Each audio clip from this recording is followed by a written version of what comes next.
आणि चित्राला तुम्ही कशी फ्रेम करता, काय करता, याच्यासाठी बेसिक 3 टाईपचे मटेरियल आहेत. एक प्लास्टिक आहे, ॲल्युमिनियम आहे आणि वूड आहे. आता मेजरली प्लास्टिक वापरलं जातं किंवा फायबर लोकं म्हणतात. आम्ही प्लास्टिक म्हणतो कारण ते सिंथेटिक मटेरियल आहे. म्हणजे जसं थर्माकोल बनतं तसं ते पॉलिस्टेरिलिन मटेरियल आहे.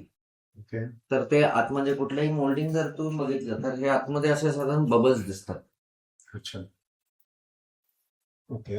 हो. त्याला स्ट्रेंथ नाहीये, ते भरीव मटेरियल नाही. बरोबर. फोम इमल्शन प्रोसेसनी ते भरलं जातं. ओके. हा त्यामुळे जेव्हा फ्रेमिंग करतो 2-3 गोष्टी आम्ही याच्यामध्ये टेक्निकली बघतो की त्याची वेट कॅरिंग कॅपॅसिटी किती आहे. बरं. म्हणजे लोक मोठ्या फ्रेमला छोटी फ्रेम लावतात, मग ती काही दिवसानंतर खालती थडदिशीन पडती.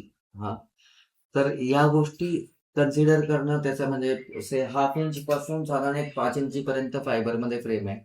मग काही गोष्टींमध्ये अशा टाईपमध्ये जिथं वेट फॅक्टर कन्सिडर करून फ्रेमिंग करायचं आहे तिथं अशा मेटल फ्रेम सुद्धा वापरतो बऱ्याच ठिकाणी. म्हणजे वेट फॅक्टर मग त्याच्यामध्ये काय आहे त्या पद्धतीने. जीसीए जेव्हा झालं तेव्हा एक गोष्ट लक्षात आली की फ्रेमिंग हे वेगवेगळ्या 5 कॅटेगरीमध्ये डिवाइड आहे. तोपर्यंत माहित नव्हतं. Okay. Minimum level, budget level, commended level, conservation level आणि museum grade level.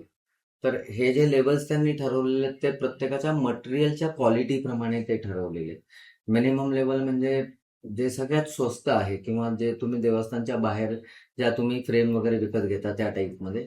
Budget level म्हणजे सर्टिफिकेट किंवा कॉर्पोरेट गिफ्टिंगला वगैरे ज्या साधनं वापरतात.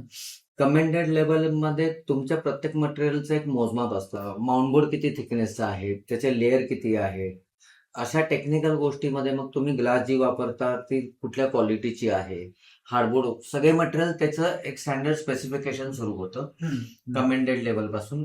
कॉन्झर्वेशन लेवल आणि म्युझियम लेवल या तिन्ही लेवलला प्रत्येक मटेरियलचं स्पेसिफिकेशन ठरलेलं आहे. If you haven't subscribed yet, don't wait any longer.